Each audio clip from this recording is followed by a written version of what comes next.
Good Monday morning. I love Mondays. It's like a miniature New Year's Day. You get 52 of these. Like, I love Mondays, okay? So, here I try to go live every day, but I have been running around like a chicken with his head cut off. I went to a world championship and I missed a bunch of my lives. And then last week was our week back from that. We were gone for 8 days to that world championship. And then the last week just happened way too fast. And then this weekend that we just finished up, Saturday and Sunday, I taught 2 horsemanship clinics. I taught one that was trail versatility, and then one that was mounted archery. And the mounted archery one, it was cold. Lord, it was cold here. So, but today's Monday. It's a wonderful day. Every Sunday, I like to do my reflections upon the week. Now then, today's Monday. I missed yesterday, but I enjoy doing those reflections and then what I got out of the week. And then Monday is Monday mindset. So I'm going to do 2 for 1 for y'all, okay? So first of all, little miniature celebration is in my bathroom. I used to have a clawfoot tub, but it was too small. Like, we didn't know that we were going to put that in. My husband and I had like a little lack of communication, and he didn't know that I wanted a clawfoot tub after he had already put in the walls and stuff, and I didn't know when I needed to tell him. So I ended up with like one that was about the size of for a toddler.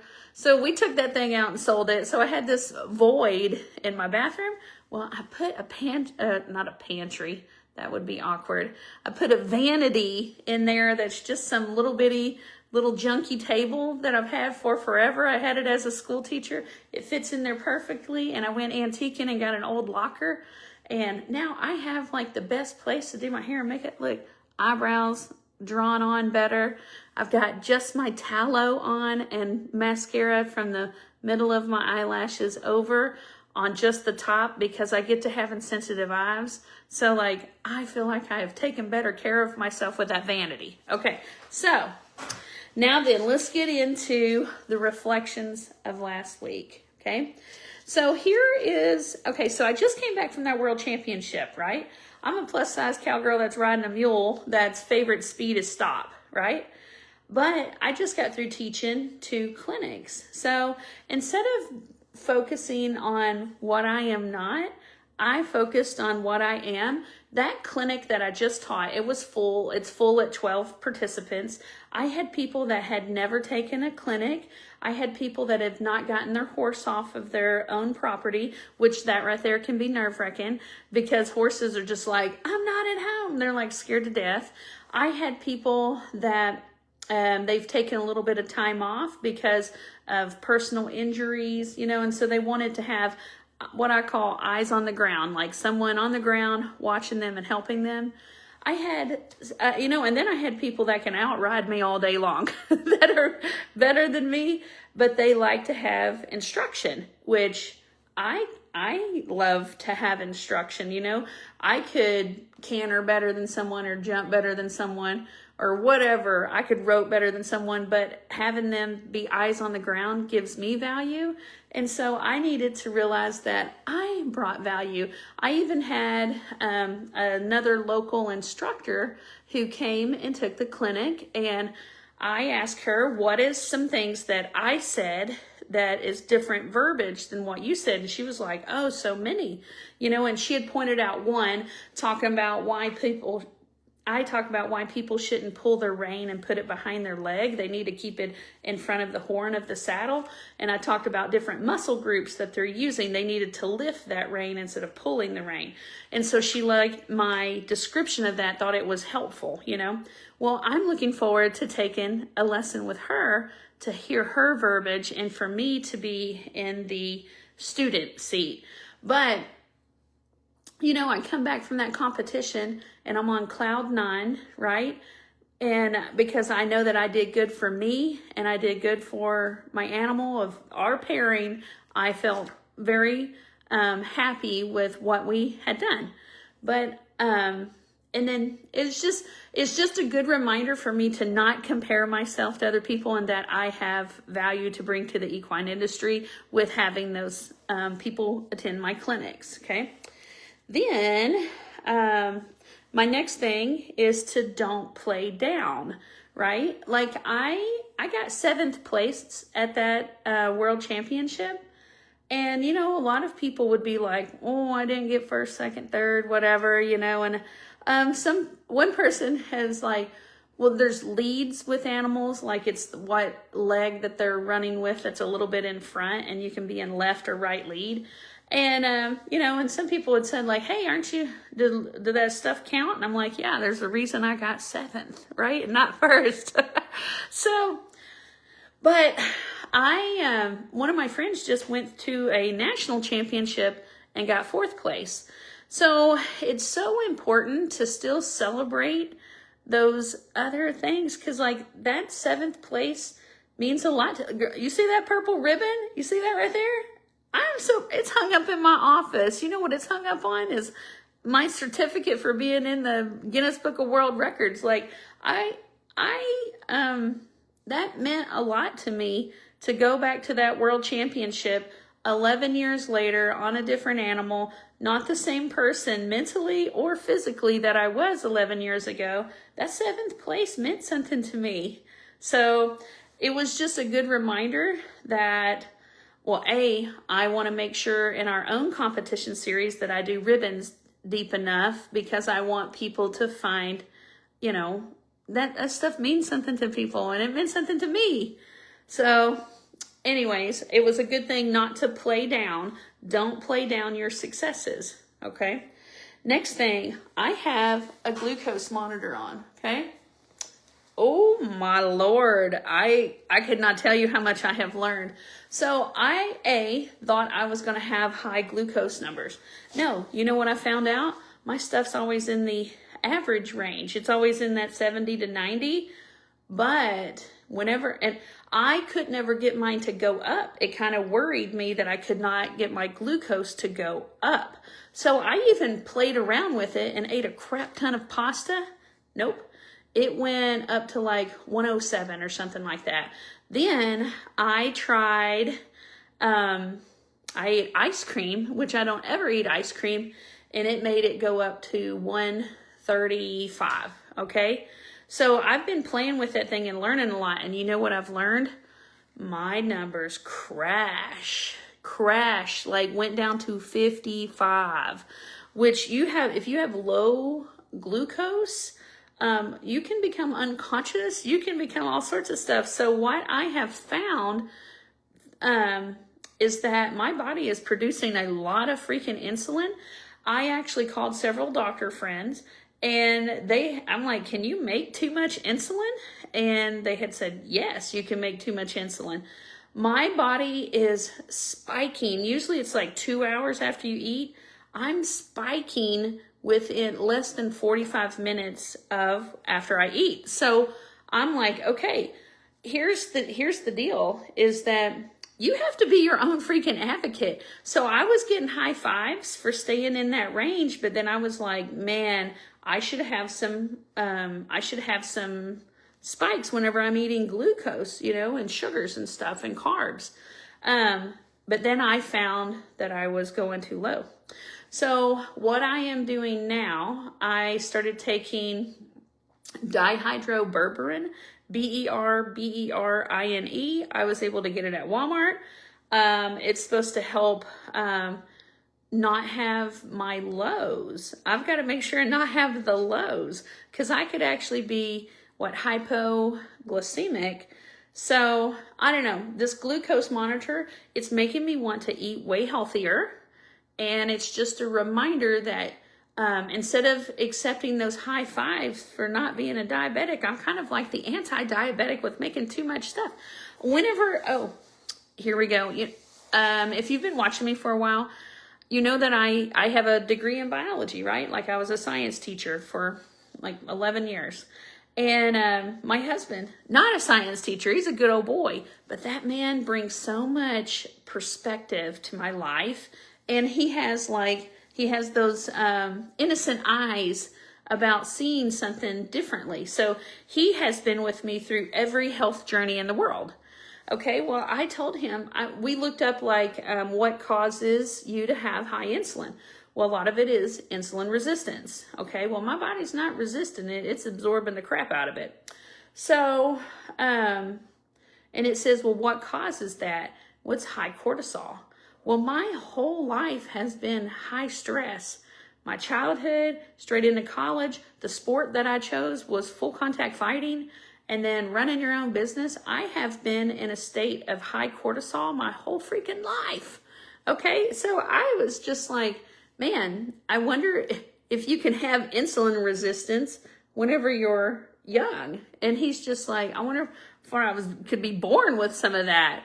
And my husband's like, well, if you can be born with diabetes, surely you can be born with the opposite of that. And I was like, just a little tidbit, like, I don't know. I feel like I'm on like a clean slate of new information about my own self by having this glucose monitor. I have 2 friends that are using them right now.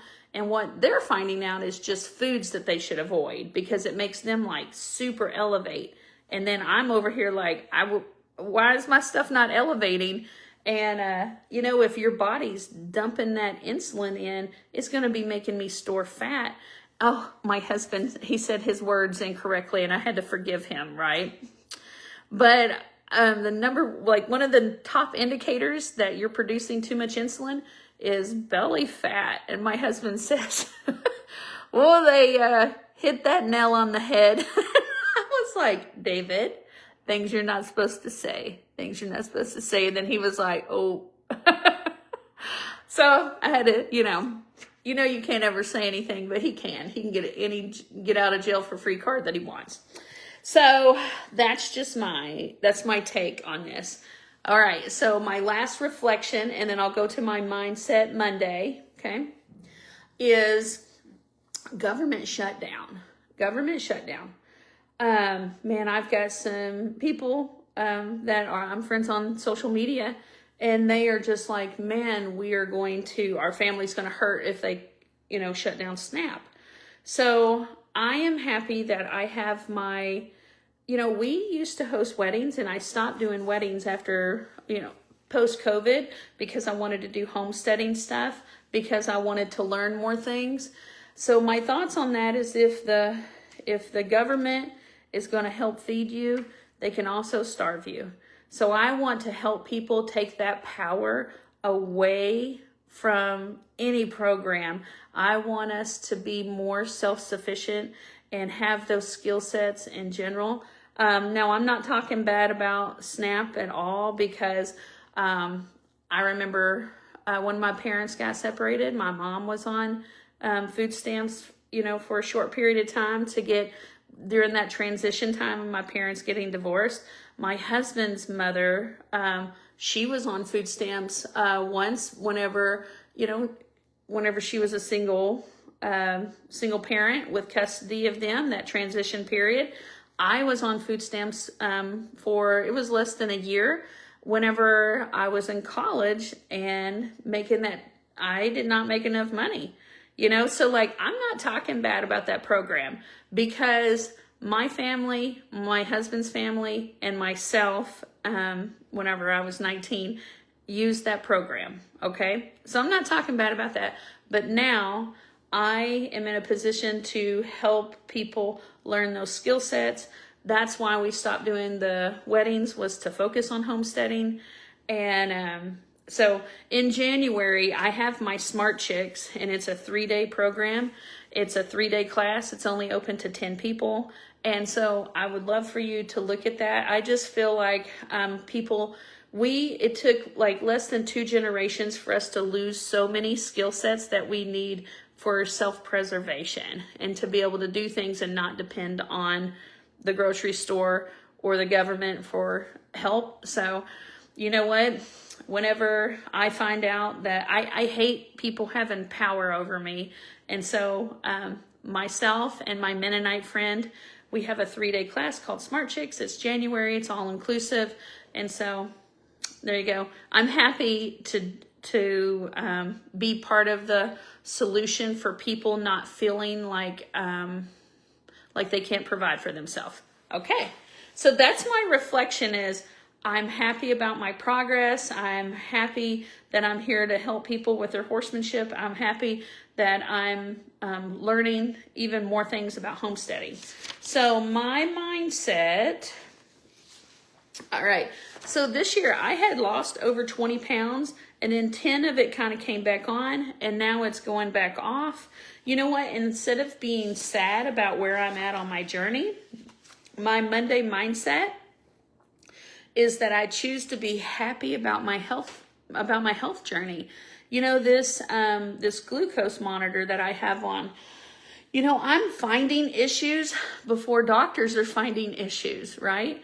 Like if I started like fainting or having, you know, other issues, then they would start doing tests and eventually they would find what I'm finding on my own, right? So I feel like I am years ahead of fixing my health. And so I need to not be like, oh my gosh, I had lost like 22, 23 pounds and I gained 10 of it back and it's almost, you know, it's coming back off. Instead of being upset about that at all, I am on a journey now to get my glucose, to keep my glucose from dropping, and to what my game plan is to knowing that I spike in less than an hour after that means I need to go and burn some of that glucose off before my body is producing insulin to store it. And so it means I'm going to try to, I usually eat about 2 meals a day, you know, sometimes 3, and one meal is usually pretty small. So I'm going to make sure after my 2 meals, you know, that I do something active immediately after the meal. I'm not going to sit there and blah, blah, blah, or jack around on my phone. I'm going to get active. And it doesn't have to be like crazy. You know, this morning after I ate breakfast, I cleaned. And I just, you know, here, there, you know, being like a ping pong all around my house. Like, oh, there's a pair of shoes. Oh, let me go put up the laundry. Oh, let me go put this up. So like it wasn't really working out. It was more just being active. At dinner time, I'm really going to make sure, might even do my vibration plate because winter is coming on. It's about to be colder, and which is titty in a brass bra. That's about how cold it's going to be here. Okay. And so I just need to be active after I eat. So that's going to be my game plan. And in the middle of the day, I want to try to do like a 20-minute weightlifting. So I'm going to be more, I'm kind of I'm going to log my food better about my highs and my lows and my glucose and figure this out. And today's the first day. Yesterday I took one of those berberine, and it's supposed to be a natural thing that helped, and it has cinnamon in it. It's supposed to help with glucose stabilizing. And so I love that this is my health journey is in my court instead of me trying to play catch up and have a heart attack or have a stroke or have, you know, or start fainting or something. And then I would feel like I'm trying to play catch up instead of being ahead of the game. So I'm not going to be sad about taking a step back on my health journey. I am going to choose to be happy about gathering new information and adjusting. So there's my reflection, and there's my Mindset Monday. Tomorrow is positive body image, and I will see you then.